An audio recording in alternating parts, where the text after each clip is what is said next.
morning, everyone. Good evening, good afternoon, wherever you are, and welcome to this week's Weekly Energy Boost.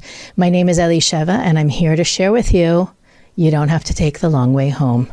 This week's episode, like every summer mini episode, is a condensed version of Weekly Energy Boost, which is a 7-day spiritual weather forecast where we present our listeners with the most powerful and practical tools to navigate the coming 7 days from the teachings and tools of Kabbalah.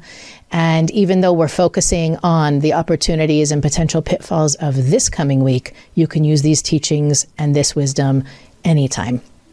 And this is, again, one of those jam-packed power weeks, so many different opportunities.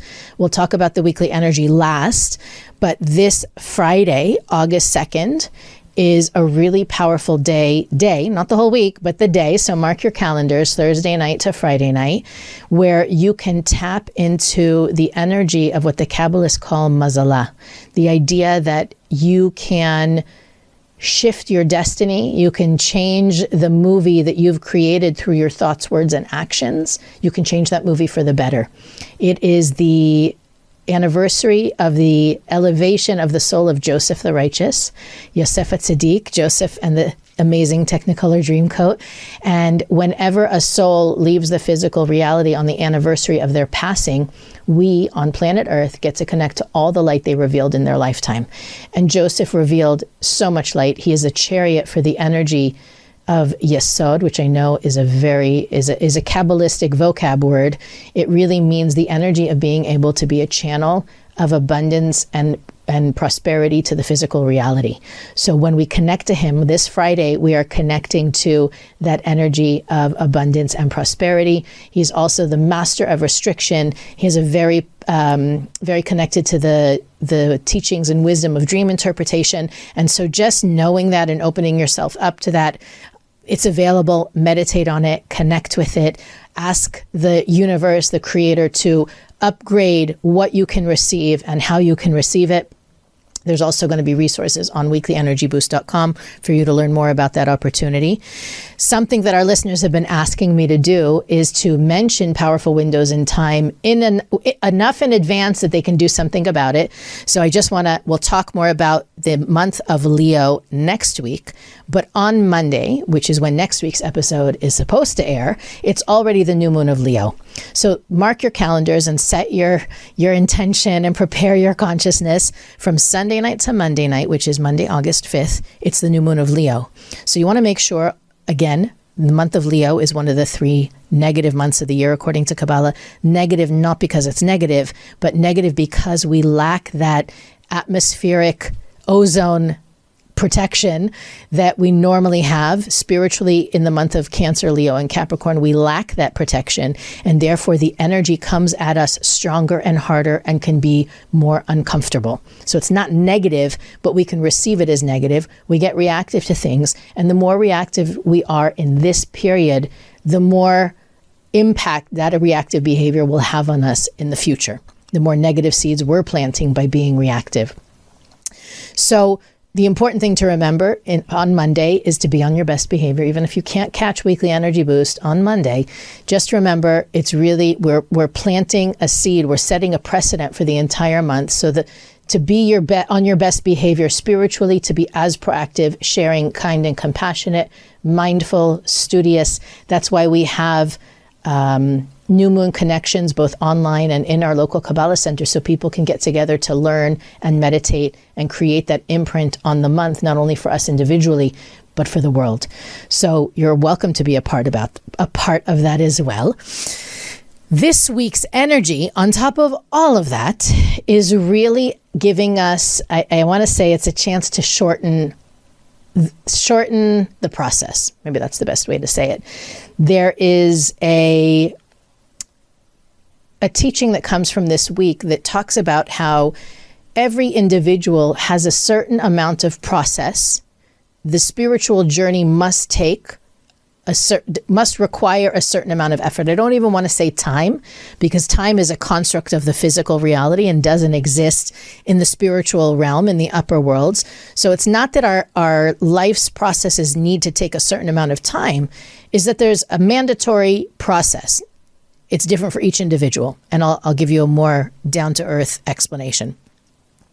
Imagine that life is like a number line or a letter line, that you come into the world at point A and you're done with your mission at point Z.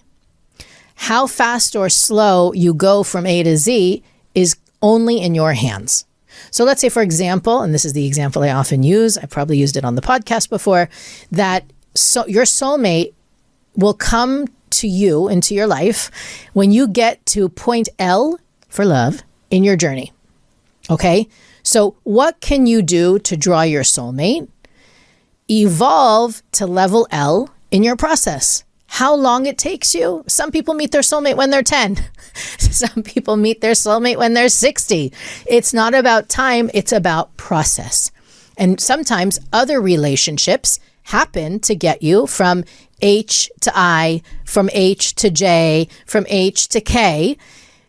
And that's okay too. That means that those relationships serve us for a certain purpose, get us to a certain point, and then when they've served their purpose, they don't need to exist anymore. They no longer serve us, so we no longer need them. And I know that sounds kind of gross, like the person can be disposed of. That's not ever how it happens. There's a process, there's a breakup, people move on, but if we learn and we grow from those situations, they move us along that letter line.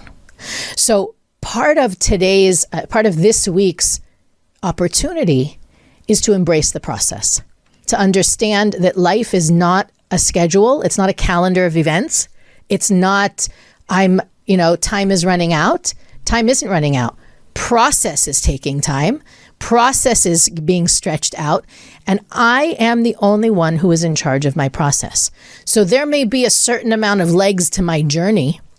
How long it takes me to get through each leg is completely in my hands. And the fastest way, the best way to speed up the process is to embrace the process. What does embracing the process mean? Allowing, welcoming. Think of the words, synonyms to those words. Allowing, welcoming, embracing. The idea is that the laws of cause and effect are set up in such a way that we're going to get, or as they say, what you give is what you get. What you put out there is what you reap is what you sow. The choices we have is how quickly or how slow we go through the process. Is the process laden with support from the universe, the angels, the souls of the righteous? Do I feel the support of the universe? Or do I feel like I'm swimming upstream all the time?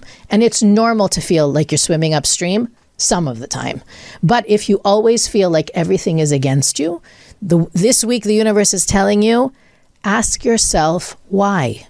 What can you do differently so that you feel more support, more blessing, more connection to what's going on, to the harmony that's meant to be in what you're experiencing and not the tragedy. And in these coming 7 days in particular, what we want to do is we're right set in the middle, right? The second week of the 3 weeks. We want to make sure that we are being mindful of our attitude, right? Are we resisting what the universe is trying to give us, the opportunity? Are we resisting the opportunity to grow that's in front of us? Are we clinging to our old ways just to be right? Or are we allowing what the universe is trying to hand to us to be received? Because not only does embracing the process speed up the process, but it brings us closer to what we know, our soul at least, knows that we deserve, which is nothing less than the achievement of our soul's purpose and total fulfillment. It's really us that stand in the way of all of that taking place by resisting the way that the universe wants to guide us, or sometimes push and shove us down the letter line of our soul's process. Weekly Energy Boost is available on all podcast platforms, YouTube, Facebook, and Instagram. Follow us there for more content related to every episode. You can also go to our website, weeklyenergyboost.com, where you can find our archives. You can send us a message, and you can click the donate button to support Weekly Energy Boost. As always, your best support is shown when you share the episode with everyone you know, as well as like, rate, and review wherever you're listening.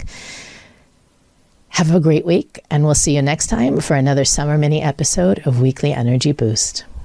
you.